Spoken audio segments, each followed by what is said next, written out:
Mon nom est Gérard. Pendant 40 ans, j'ai sillonné les routes de France au volant de mon poids lourd. Aujourd'hui retraité, je ressens le besoin de partager ce qui m'est arrivé sur les routes maudites du Languedoc. Des événements que la raison refuse d'accepter, mais que mes yeux ont vus.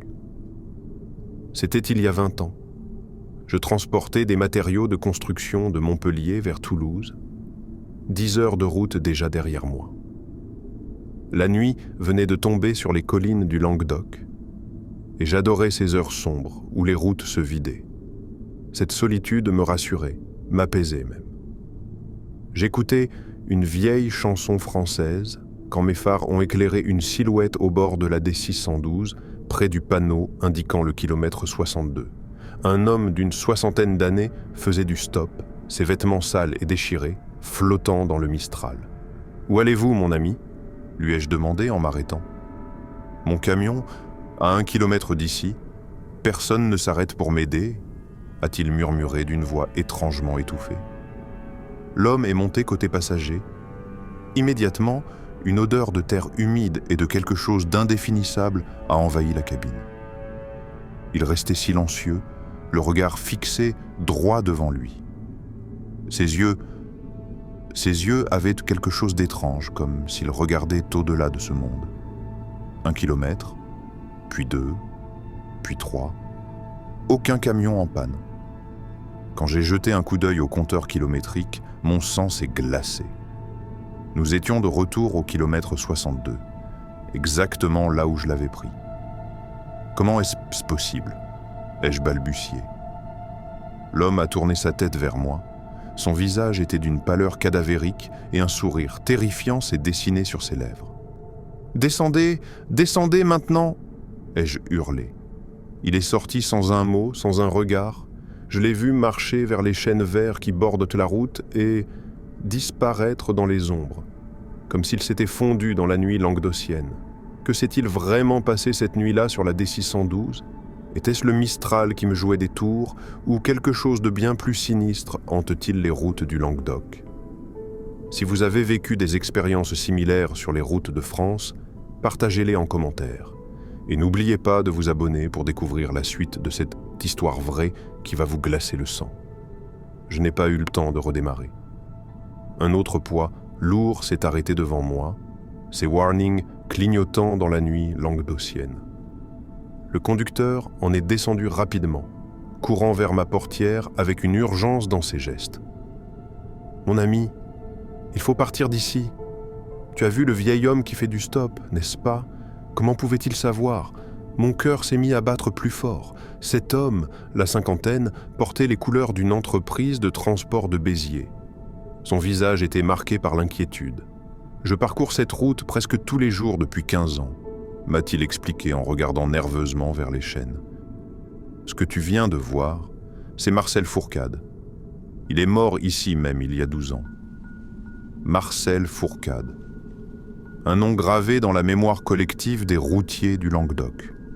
Un chauffeur expérimenté qui connaissait chaque virage entre Montpellier et Carcassonne. Une nuit de novembre 2011, son camion a quitté la chaussée au kilomètre 62. On l'a retrouvé 3 jours plus tard, écrasé contre un chêne centenaire. Mais pourquoi apparaît-il encore ? ai-je demandé, la voix tremblante. Mon collègue Paul a disparu l'année dernière, a continué l'homme en baissant la voix. Nous roulions ensemble, en contact radio permanent. Il m'a dit qu'il allait prendre un autostoppeur qui avait l'air d'avoir eu un accident. Plus jamais eu de nouvelles, ni de lui, ni de son camion. Le Mistral soufflait plus fort maintenant, faisant gémir les branches au-dessus de nous. L'atmosphère était devenue oppressante, comme si la nuit elle-même nous écoutait. Certains disent qu'il cherche de la compagnie pour son dernier voyage, a-t-il ajouté avant de remonter dans son camion. D'autres pensent qu'il est condamné à répéter sa dernière course. Mais tous ceux qui s'arrêtent pour l'aider, ils ne reviennent jamais. Pourquoi moi ? Pourquoi m'a-t-il laissé repartir ? L'homme a haussé les épaules avant de démarrer. Peut-être que ce n'était pas encore ton heure, Gérard, mais si tu repasses par ici, ne t'arrête plus jamais au kilomètre 62 après minuit. Resté seul dans ma cabine, j'ai fixé le panneau kilométrique qui brillait faiblement sous mes phares. 62. Ce chiffre allait désormais me hanter. Car je savais, au plus profond de moi, que ce ne serait pas ma dernière rencontre avec les forces obscures qui rôdent sur les routes du Languedoc. En redémarrant, j'ai aperçu dans mon rétroviseur une silhouette qui se tenait de nouveau au bord de la route. Marcel Fourcade était revenu. Il attendait sa prochaine victime. Le lendemain matin, impossible de chasser cette nuit de ma mémoire. Je me suis arrêté au relais routier de Béziers, espérant que la lumière du jour et un café noir me remettraient les idées en place. Erreur. À peine assis au comptoir, j'ai entendu 2 chauffeurs discuter à voix basse derrière moi. Tu as entendu parler de Jacques Moreau, celui de la société Languedoc Transport. Le gars qui a disparu sur la D612 il y a 6 mois, bien sûr. Mon sang s'est glacé. Je me suis retourné discrètement. 2 hommes dans la quarantaine, l'air fatigué des longs trajets, parlaient en regardant constamment autour d'eux. Ma femme bosse à la gendarmerie, a continué le premier. Ils ont retrouvé son camion au kilomètre 62, intact, chargement toujours sanglé. Mais Jacques, envolé, comme s'il s'était évaporé. J'ai fait mine de lire le journal local, mais je tendais l'oreille. Le kilomètre 62, toujours le même endroit maudit.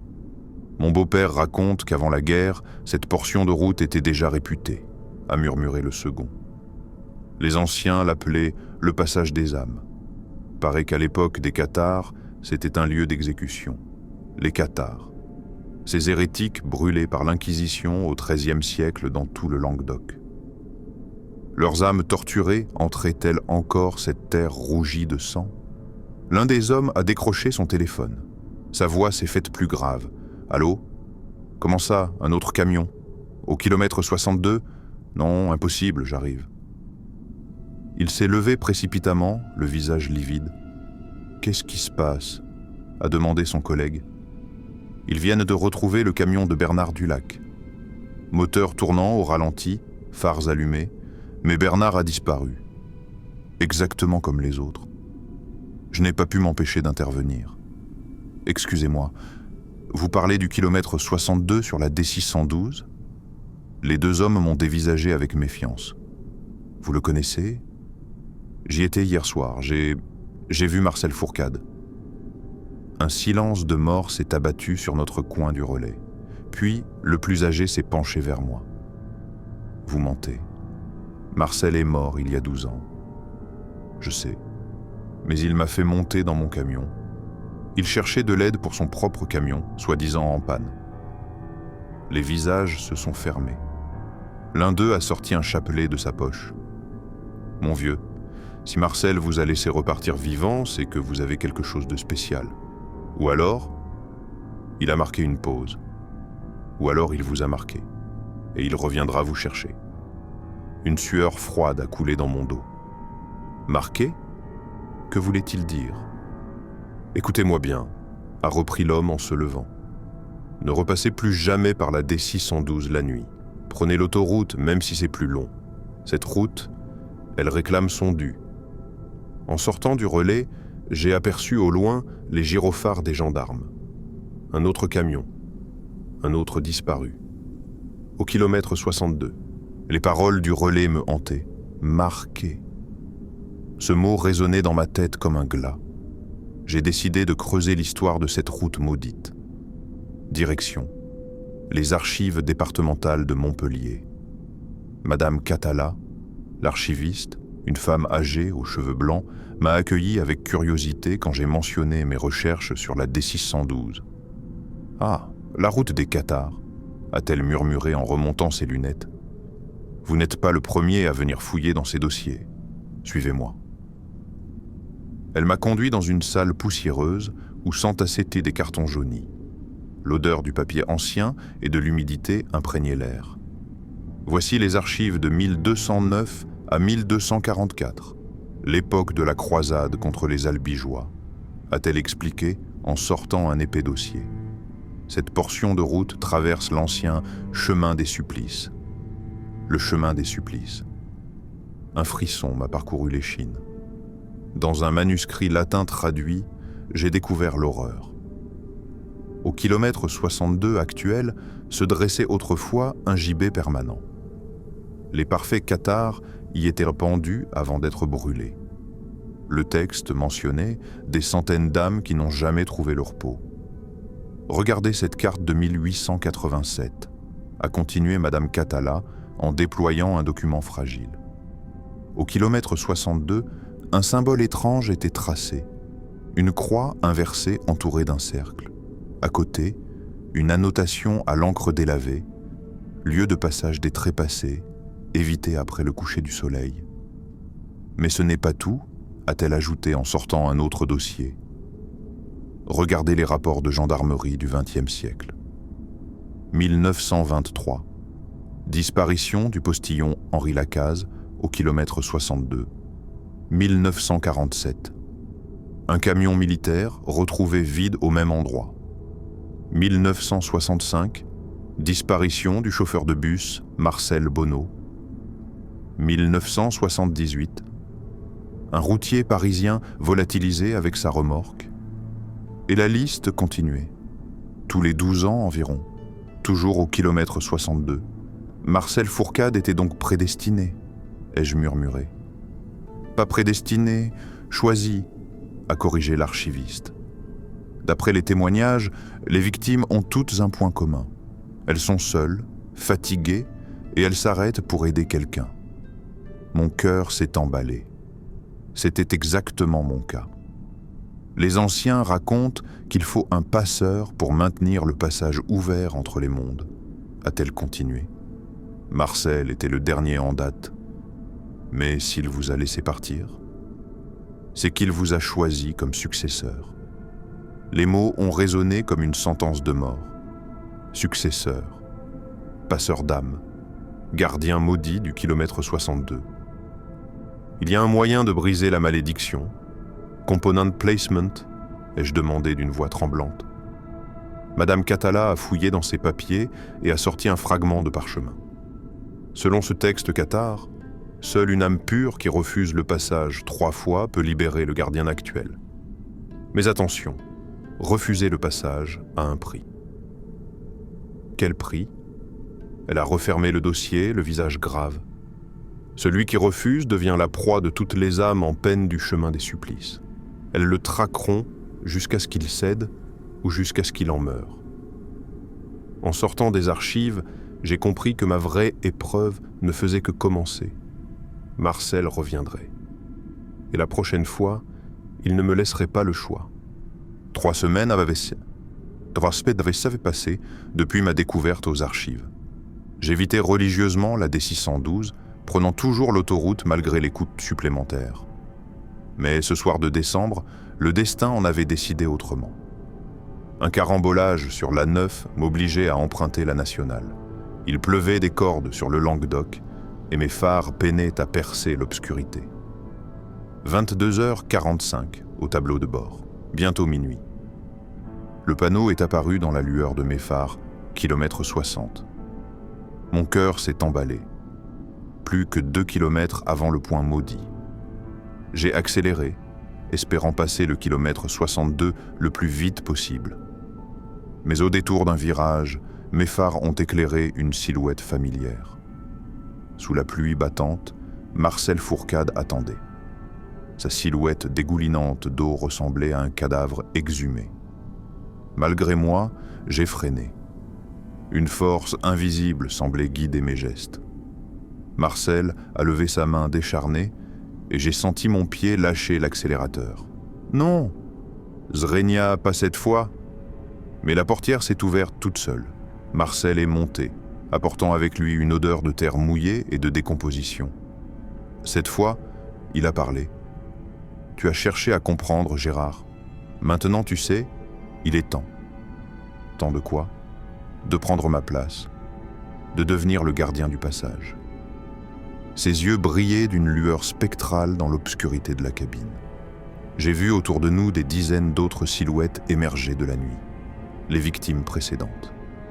Paul, le collègue disparu, Jacques Moreau, Bernard Dulac. Tous me fixaient avec des regards vides. « Regarde-les, Gérard, ils attendent de passer de l'autre côté. Moi seul peux les guider, mais je suis fatigué, si fatigué. Et si je refuse ?» Marcel a souri, révélant des dents noircies. « Tu ne peux pas refuser, tu es déjà marqué. » Sentis-tu la brûlure sur ton épaule? Effectivement, une douleur lancinante irradiait de mon épaule droite, là où Marcel m'avait effleuré lors de notre première rencontre. Le camion s'est arrêté net.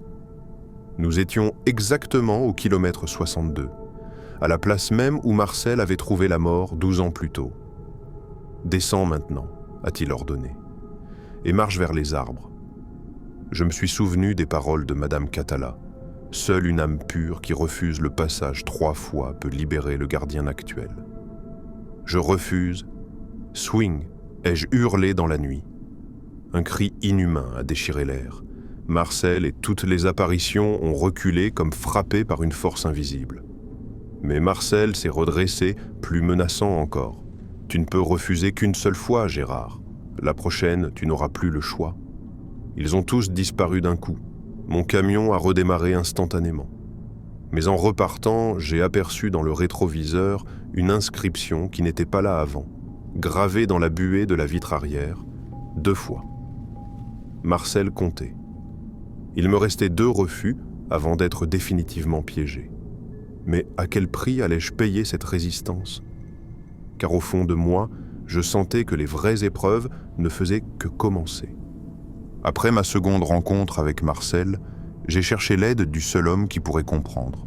Le père Augustin, aumônier des routiers et historien spécialiste de l'histoire cathare. Son presbytère se dressait dans le vieux village de Minerve, à quelques kilomètres de la D612. « Vous portez la marque, mon fils », a-t-il murmuré en examinant mon épaule droite où une cicatrice en forme de croix inversée était apparue depuis ma première rencontre avec Marcel. Le père Augustin m'a conduit dans sa bibliothèque, tapissée d'ouvrages sur l'Inquisition et les hérésies languedociennes. Il a sorti un manuscrit relié de cuir noir. Ce que vous vivez a commencé en 1244. Écoutez bien cette histoire. Sa voix s'est faite grave, presque hypnotique. Frère Guilhem de Minerve était le dernier parfait cathare de la région. Traqué par l'Inquisition, il s'était réfugié dans les grottes près du kilomètre 62. Les soldats l'ont trouvé et traîné au gibet. Mais avant de mourir, Guilhem a prononcé une malédiction terrible. Il a juré que son esprit resterait lié à ce lieu jusqu'à ce qu'un homme pur accepte de prendre sa place et guide vers la lumière toutes les âmes perdues de la croisade. Toutes ces disparitions, Zrenia, ne sont que des gardiens temporaires, a poursuivi le prêtre. Guilhem choisit des hommes au cœur noble comme vous pour maintenir le passage ouvert. Mais aucun n'était assez pur pour briser définitivement la malédiction. Il m'a montré une enluminure représentant un homme en habit cathare, les bras levés vers le ciel. Autour de lui, des dizaines d'âmes en peine. Marcel n'était qu'un intermédiaire. Le vrai maître de ce lieu, c'est Guilhem de Minerve, et il vous attend depuis longtemps. Pourquoi moi? Qu'est-ce qui me rend si spécial? Le père Augustin a hésité avant de répondre. Vos ancêtres, d'où venaient-ils? Du Languedoc, depuis des générations. Ma famille est originaire de Minerve. Son visage s'est décomposé. Votre nom de famille? Gérard comment? Gérard de Minerve. Mes ancêtres ont toujours porté ce nom. Le manuscrit lui a échappé des mains. Il a cherché fébrilement dans les pages jusqu'à trouver un arbre généalogique ancien. Mon Dieu, vous êtes le descendant direct de Guilhem de Minerve. Son propre sang coule dans vos veines. La révélation m'a frappé comme un coup de massue. Tout prenait sens. Les apparitions, la marque, ma résistance inhabituelle. C'est pour cela que Marcel vous a épargné la première fois, a continué le prêtre. Il savait qui vous étiez. Guilhem attend que son descendant vienne le remplacer définitivement. Et si je continue à refuser, Guilhem se manifestera en personne. Et contrairement à Marcel, lui ne vous laissera aucun choix. Il réclamera ce qui lui appartient, votre âme. À cet instant, toutes les lumières du presbytère se sont éteintes. Dans l'obscurité, j'ai entendu une voix caverneuse résonner dans les murs. « Gérard de Minerve, mon sang, mon héritier, viens à moi. » « Il sait que vous êtes ici, » a chuchoté le père Augustin en se signant. « Partez, partez maintenant avant qu'il ne soit trop tard. » En m'enfuyant du presbytère sous l'orage, j'ai compris que je ne fuyais pas seulement une malédiction. Je fuyais mon propre destin, inscrit dans mon sang depuis 8 siècles. 2 mois après ma révélation au presbytère, je pensais avoir trouvé un répit en évitant totalement la région. Mais le destin m'a rattrapé sur l'autoroute A75, près de Millau. Un accident m'obligeait encore une fois à emprunter les routes secondaires du Languedoc profond. Cette fois, j'avais un passager, Henri, un jeune collègue de 25 ans qui rentrait avec moi de Montpellier vers Toulouse. Sa présence me rassurait. Peut-être que les forces obscures n'oseraient pas se manifester devant un témoin. « Tu es sûr que c'est le bon chemin, Gérard ?» m'a demandé Henri en regardant la carte. « Cette route traverse la Garrigue, c'est désert.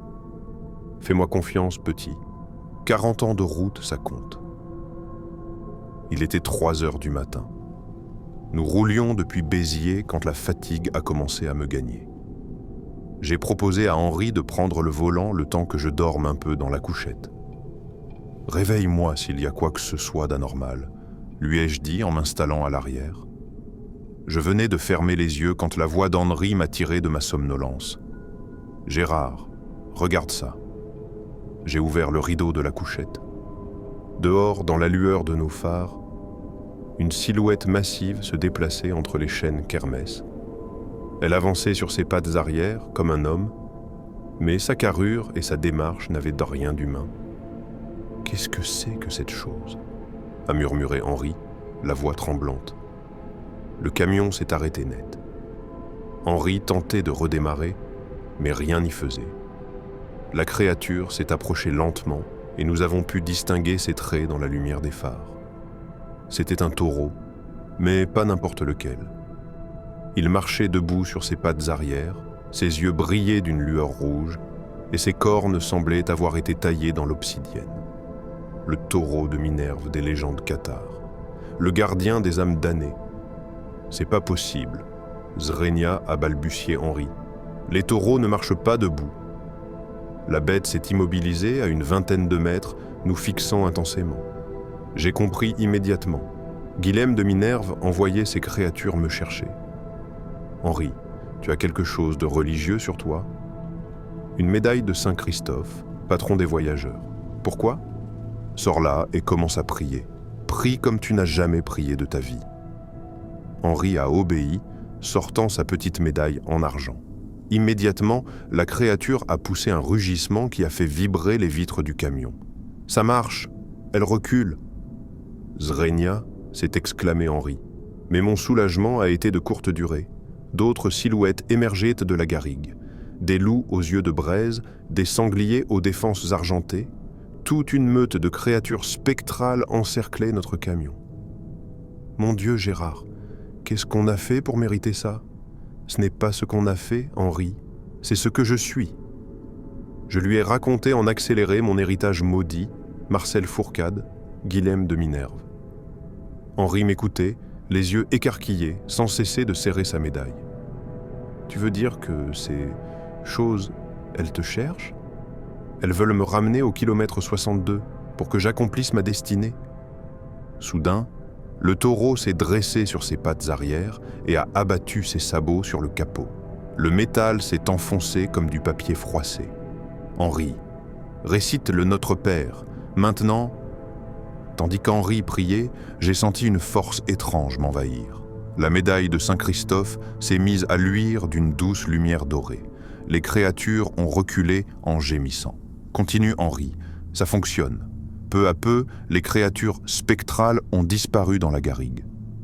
Le taureau nous a lancé un dernier regard, chargé de haine avant de s'évanouir dans la nuit. « C'est fini ?»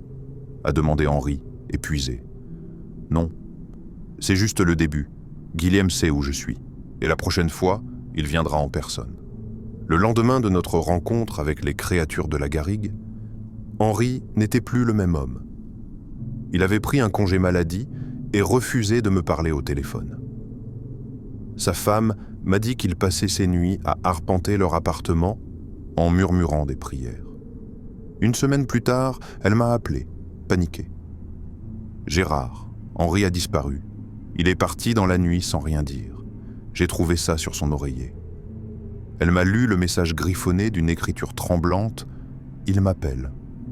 Le kilomètre 62. Je dois y aller, pardonnez-moi. » Mon sang s'est glacé. Henri était devenu un dommage collatéral de ma malédiction. Témoin de l'impossible, il était maintenant marqué lui aussi. J'ai foncé vers la D612, priant pour arriver à temps. En approchant du kilomètre fatidique, j'ai aperçu le camion d'Henri, garé sur le bas-côté. Portières ouvertes, phares allumés dans le jour naissant, mais pas trace d'Henri. « Henri, Henri, où es-tu » Ma voix s'est perdue dans le silence oppressant des chênes verts. Puis, j'ai entendu une réponse qui m'a glacé d'effroi. « Il est avec nous maintenant, Gérard. » Marcel Fourcade est apparu entre les arbres, mais il n'était plus seul. À ses côtés se tenaient Paul, Jacques, Bernard et Henri. Tous avec le même regard vide, la même pâleur cadavérique. « Tu vois ce que ton refus provoque ? Zrenia !» a continué Marcel. « Chaque témoin de notre existence devient une nouvelle victime. Combien d'innocents vas-tu sacrifier par égoïsme ?» Henri s'est avancé vers moi. Sa voix n'était plus la sienne. « Gérard, pourquoi m'as-tu entraîné dans tout ça ? J'avais une femme, des enfants. Maintenant, je suis prisonnier de cette dimension entre les mondes. La culpabilité m'a submergé. Ce gamin innocent payait le prix de mon héritage maudit. Que voulez-vous ? Ce que nous avons toujours voulu, a répondu une voix nouvelle, plus ancienne, plus terrifiante. Une silhouette imposante s'est matérialisée derrière les autres. Vêtu d'une robe cathare déchirée, les yeux brillants d'une lumière bleutée, Guilhem de Minerve se dressait enfin devant moi. Mon descendant, mon héritier, il est temps que tu assumes ton lignage. Autour de lui, des centaines d'âmes en peine se pressaient dans la pénombre des arbres. Tous les disparus de la D612 depuis 8 siècles, tous attendant d'être libérés. « Je connais les règles », ai-je dit en serrant les poings. « Il me reste encore un refus. » Guilhem a souri, révélant des dents noircies par les siècles. « Vraiment ? Et combien d'autres Henri vas-tu sacrifier ? Regarde bien !» Des images se sont imposées à mon esprit. Des dizaines d'autres routiers, témoins involontaires de mes rencontres précédentes, lentement attirés vers le kilomètre 62. Ma voisine qui m'avait vu partir troublée. Le garagiste qui avait remarqué ma cicatrice. Le serveur du relais routier. Tous ceux qui ont été en contact avec ta malédiction finiront par nous rejoindre, a expliqué Guilhem. C'est la loi du passage maudit. Plus tu résistes, plus tu condamnes d'innocents. La femme d'Henri pleure chaque nuit. Ses enfants demandent où est papa. Et bientôt, elle aussi sera attirée vers nous. C'est le prix de ton refus. J'ai regardé Henri, devenu l'ombre de lui-même. Sa jeunesse fauchée par ma faute, sa famille brisée. Et combien d'autres allaient qu'y suivre. Tu as jusqu'à demain minuit pour prendre ta décision finale, a déclaré Guilhem en s'évanouissant. Après, je viendrai te chercher moi-même, et tous ceux qui t'entourent partageront ton sort. Resté seul face au camion abandonné d'Henri, j'ai compris que je n'avais plus le choix. Pour sauver les innocents, il me faudrait accepter mon destin maudit.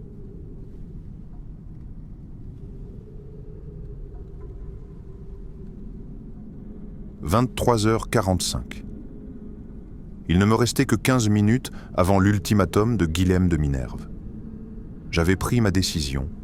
Je me rendrais au kilomètre 62 pour accepter mon destin et libérer les innocents pris au piège. Mais en arrivant sur les lieux maudits, j'ai découvert une scène inattendue. Le père Augustin était là, entouré de 6 autres prêtres formant un cercle de protection. des cierges brûlaient autour d'eux et ils récitaient des exorcismes en latin. « Mon père, que faites-vous ici? Je vous sauve, mon fils. Nous allons briser cette malédiction une fois pour toutes. » Le prêtre tenait dans ses mains un reliquaire ancien. Voici un fragment d'os de Saint Dominique, celui-là même qui a dirigé l'Inquisition contre les cathares. Sa relique peut purifier ce lieu maudit. À l'instant où la relique s'est ouverte, une lumière dorée a jailli, repoussant les ombres de la nuit. J'ai senti immédiatement l'atmosphère changer. L'oppression constante qui pesait sur mes épaules s'est allégée. Ça marche, Zrenia, je sens la différence. Les prêtres ont intensifié leurs prières. La lumière dorée s'est étendue, formant un dôme protecteur autour de nous. Mais Guilhem de Minerve n'allait pas abandonner si facilement. Il est apparu avec sa légion d'âmes damnées, plus furieux que jamais. « Vous n'avez pas le droit. Le sang de Minerve m'appartient. Au nom du Christ, je te l'interdis, esprit impur. » Component placement, a répondu le père Augustin en brandissant sa croix. La bataille spirituelle a fait rage.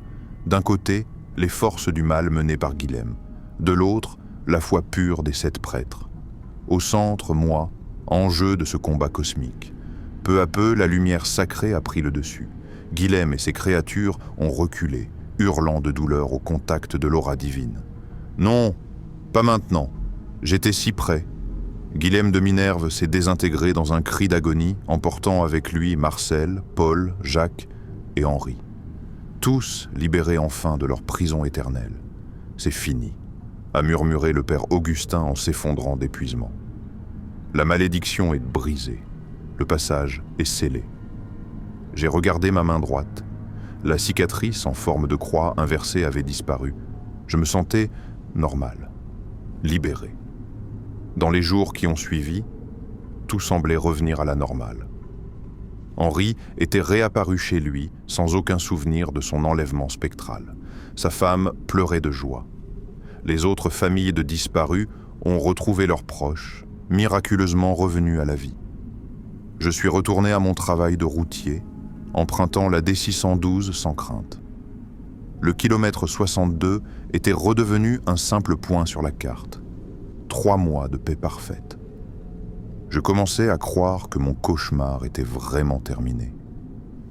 Jusqu'à cette nuit de mars où, en passant devant le kilomètre 62, j'ai aperçu une silhouette familière au bord de la route. Mais ce n'était pas Marcel Fourcade. C'était le père Augustin. Ses vêtements étaient déchirés, son visage livide. Il m'a fait signe de m'arrêter avec des gestes frénétiques. « Mon père, que vous arrive-t-il ? Je vous croyais au presbytère ?» Il m'a regardé avec des yeux hagards, terrifiés. « Gérard, nous avons commis une erreur terrible. La relique, elle n'a pas détruit la malédiction, elle l'a transférée. » « Transférée ? Que voulez-vous dire ? » ?»« Sur moi. Depuis 3 mois, je suis le nouveau gardien du passage. Et maintenant, je n'en peux plus. Il me faut un successeur. » Ses yeux ont brillé de cette lueur spectrale que je connaissais si bien. « Montez dans votre camion, Gérard. Nous avons du chemin à faire. » La malédiction n'était pas brisée. Elle avait simplement changé de visage. « Non, mon père. Cette fois, je ne monterai pas. » Ma voix résonnait avec une assurance que je ne me connaissais pas. Le père Augustin, ou ce qui avait pris son apparence, m'a fixé avec surprise. « Vous n'avez pas le choix, Gérard. La malédiction doit perdurer. Détrompez-vous, j'ai enfin compris. » Pendant ces 3 mois de répit, j'avais beaucoup réfléchi, relu tous les documents des archives, étudié chaque détail de cette malédiction séculaire, et j'avais découvert la vérité. Il n'y a jamais eu de malédiction, n'est-ce pas ? Juste une âme brisée qui refuse de passer de l'autre côté. Le faux père Augustin a reculé, son masque commençant à se fissurer. Guilhem de Minerve n'était pas un parfait cathare, ai-je continué. C'était un simple berger accusé à tort d'hérésie, torturé, exécuté injustement, mais sa rage était si grande qu'elle a créé cette prison spirituelle. la silhouette du prêtre s'est peu à peu transformée, révélant le vrai visage de Guilhem, un homme brisé, défiguré par des siècles de colère. Tu sais, je sais que vous n'avez jamais voulu faire de mal. Vous vouliez juste que quelqu'un comprenne votre souffrance, que quelqu'un témoigne de l'injustice que vous avez subie. Pour la première fois depuis 8 siècles, Guilhem de Minerve a montré autre chose que de la rage. Ses yeux spectrales faux ont laissé couler des larmes éthérées. Ils m'ont accusé, moi qui n'avais jamais fait de mal à personne. Mes brebis étaient toute ma famille, et ils les ont tuées aussi par pure cruauté. Je sais, j'ai lu votre vraie histoire dans les archives secrètes de l'Inquisition. Vous étiez innocent. Les décennies de recherche du père Augustin avaient fini par porter leurs fruits. Dans les caves du Vatican, il avait trouvé le témoignage d'un inquisiteur repenti qui avouait avoir falsifié les preuves contre Guilhem. Voici la reconnaissance officielle de votre innocence, ai-je dit en sortant le document que m'avait confié le vrai père Augustin avant sa mort naturelle la semaine précédente. L'Église reconnaît son erreur. Vous pouvez partir en paix. Guilhem a regardé le parchemin avec incrédulité. Les mots latins authentifiés par le sceau papal brillaient sous la lune. Après tout ce temps, une à une, les âmes prisonnières sont apparues autour de nous. Marcel, Henri, Paul, tous les disparus. Mais cette fois, ils souriaient. La prison spirituelle s'effritait enfin. Nous sommes libres, a murmuré Marcel. Vraiment libres ? Guilhem s'est tourné vers moi une dernière fois. Pourquoi ? Pourquoi avoir pris tant de risques pour un mort ? Parce que la justice, même tardive, mérite qu'on se batte pour elle. Et parce que votre sang coule dans mes veines. Vous étiez de ma famille. Un sourire apaisé a éclairé le visage du berger maudit. Autour de nous, toutes les âmes prisonnières se sont élevées vers le ciel dans une lumière dorée. 8 siècles de souffrance s'achevaient enfin. Merci, mon descendant. Grâce à vous, je peux retrouver mes brebis au paradis. Guilhem de Minerve a disparu dans un dernier sourire, emportant avec lui tous les fantômes de la D612. Le kilomètre 62 est redevenu un simple point sur une route du Languedoc. Plus jamais aucun routier n'y disparaîtra. La vérité avait eu raison de la légende. Mais parfois, les nuits de pleine lune, des bergers de la région affirment encore voir un vieil homme paisible garder ses brebis spectrales dans les champs éternels du paradis. Moi, Gérard de Minerve, dernier descendant du berger innocent, je témoigne aujourd'hui que la justice divine existe. Il suffit parfois d'une âme courageuse pour réparer les erreurs du passé et libérer ceux qui souffrent en silence. La route est à nouveau sûre. Les âmes sont en paix. Et l'histoire vraie du kilomètre 62 peut enfin être contée.